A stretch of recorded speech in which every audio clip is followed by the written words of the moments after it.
ಕೆಲವು ಮಂದಿ ಒಮ್ಮದ ಮಕ್ಕಳು ದೊಡ್ಡವ್ರು ಹಾಕಾರ, ಒಮ್ಮದ ಮಕ್ಕಳು ಕೆಳಗಿಳಿತಾರ. ಸಿಂಪತಿಯಿಂದ ಬಂದಿರತಕ್ಕಂಥ ದೊಡ್ಡ ಸ್ಥಾನ ಬಹಳ ದಿವಸ ಉಳಿಯಂಗಿಲ್ಲ. ಶ್ರಮದಿಂದ ಬಂದಿರತಕ್ಕಂಥ ದೊಡ್ಡ ಸ್ಥಾನ ಏನೈತಲ್ಲ ಅದು ಬಹಳ ದಿವಸ ನಮ್ಮಲ್ಲಿ ಬಾಳತ್ತದ. ಬಹಳ ಮಂದಿ ನಿಮ್ಗೆ ಉದಾಹರಣೆಗೆ ಹೇಳುದು ಅಂತಂದ್ರ ನೋಡ್ರಿ, ಕೆಲವು ಮಂದಿ ಯಾವ್ದೋ ಗಾಳಿ ಹೊಡೆತಕ್ಕ ಮ್ಯಾಗ ಎದ್ದಿರ್ತಾರ. ಯಾವ ಗಾಳಿ ಹೊಡೆತಕ್ಕ? ದೊಡ್ಡ ಬಿರುಗಾಳಿ ಬಿಟ್ಟಾಗ ಒಂದು ಪ್ಲಾಸ್ಟಿಕ್ನ ಹಾಳಿ ಆ ಬಿರುಗಾಳಿ ಹೊಡೆತಕ್ಕ ಮ್ಯಾಗ ಎದ್ದದ. ಒಂದು ಪ್ಲಾಸ್ಟಿಕ್ನ ಹಾಳಿ ಬಿರುಗಾಳಿ ಹೊಡೆತಕ್ಕ ಮ್ಯಾಗ ಎದ್ದದ. ಎಷ್ಟು ಮ್ಯಾಗ ಹೋಗಿತ್ತು ಅಂತಂದ್ರೆ ಆ ಹದ್ದು ಇರ್ತದಲ್ಲ, ಹದ್ದಿನಕ್ಕಿಂತಲೂ ಮ್ಯಾಗ ಹಾರಿ ಹೋಗಿತ್ತದು. ಅದ್ರ ಬುಡಕ್ಕೆ ಹದ್ದು ಹರಡಕತ್ತಿತ್ತು.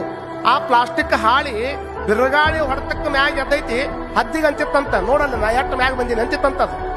ನಾ ಎಷ್ಟು ಮ್ಯಾಗ ಬಂದಿ ನೋಡಂತ ಅಂದ ಕೂಡೇನೆ ಆ ಹದ್ದು ಅಂತದಕ್ಕ ಬಾ ಕೆಳಗೆ ಹೋಗೋಣ ಅಂತ. ಬರಂಗಿಲ್ಲ, ನಾನು ಇನ್ನೂ ಮ್ಯಾಗ ಹೋಗ್ತೀನಿ ಅಂತ ಹೇಳ್ತಿತ್ತದು. ನೋಡಪ್ಪ, ನಾ ಕರಿ ಅಷ್ಟು ಕರಿಯಾಕತ್ತೀನಿ, ಬರ್ಲಿಲ್ಲ ಅಂದ್ರೆ ನೀನು ಬಿಟ್ಟಿದ್ದ ಅಂತ ತಿಳ್ಕೊಂಡು ಹದ್ದು ಕೆಳಗೆ ಬಂತು. ಇದು ಗಾಳಿ ಹೊಡೆತಕ್ಕೇನು ಮ್ಯಾಗ ಎದ್ದಿತ್ತಲ್ಲ, ನಾನು ಎಷ್ಟು ಮ್ಯಾಗ ಬಂದಿನ ಅಂತ ತಿಳ್ಕೊಂಡು ಬಾಳ ಒಳಗೆ ಇದನ್ನು ತುಂಬಿಕೊಂಡು ಹಾರಾಡಕತ್ತಿತ್ತು. ಗಾಳಿ ಕಟ್ಟಾತು, ಹೋಗಿ ಒಂದ್ ಕಡೆ ಬಿತ್ತು. ಎಲ್ಲಿ ಬಿತ್ರಿ? ಹೋಗಿ ಕಂಟ್ಯಾಗ ಬಿತ್ತದು.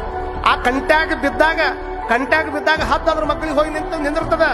ಎಷ್ಟು ಮ್ಯಾಗ ಹಾರಾಡಿದ್ದಲ್ಲೋ ಮರ, ಕೆಳಗೆ ಬಾ ಅಂದ್ರೆ ಅಗದಿ ಇನ್ನೂ ಹೊಕ್ಕಿನಂತಿದ್ದಿ, ಇಲ್ಲಿ ಯಾಕೆ ಬಂದಿ ಅಂದಾಗ, ಇಲ್ಲಪ್ಪ ನೀನು ನಿನ್ನ ಸಾಮರ್ಥ್ಯದಿಂದ ಮ್ಯಾಗ ಹಾರಿದಿ, ನಾನು ಗಾಳಿ ಹೊಡೆತಕ್ಕೆ ಮ್ಯಾಗ ಹಾರದವ. ಸಾಮರ್ಥ್ಯದಿಂದ ಹಾರದವ್ರು ದೊಡ್ಡವರಾಗಿ ಉಳಿತಾರೆ ಹೊರತಾಗಿ ಯಾವ್ದಾರ ಗಾಳಿ ಹೊಡೆತಕ್ಕೆ ಮ್ಯಾಗ ಎದ್ದವ್ರು ಯಾವತ್ತು ಬಹಳ ದಿವಸ ಅವ್ರ ಮ್ಯಾಗ ಉಳಿಯಕ್ ಸಾಧ್ಯ ಇಲ್ಲ. ಒಂದ್ ದಿವಸ ಹಿಂಗ್ ಬೀಳತ್ತಾರ ಅಂತ ಅದು ಹೇಳುತ್ತದೆ.